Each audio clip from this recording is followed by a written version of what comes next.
O'zi bunaqa videolarni iloji boricha kamdan kam chiqarishga harakat qilaman, lekin oxirgi payt shunaqa ko'payib ketyapti, shunaqa ko'p kelyapti bunaqa ish. Endi mayli, bu rizq bu. Shunaqa bo'lgani ham balkim bizga rizqimizdir mana. Galovka polli motor bo'lgan mashina.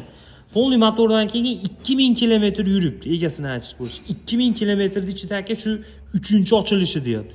Ko'ryapsizlar, 2da yog' avtol o'tyapti deyapti.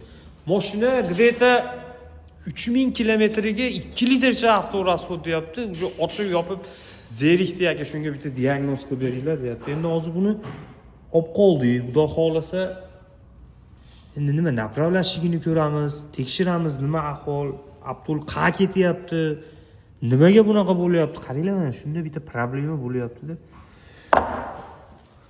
Ko'rib, chachib, diagnoz qilib, xudo xolasa chiroyli qilib beramiz akalar.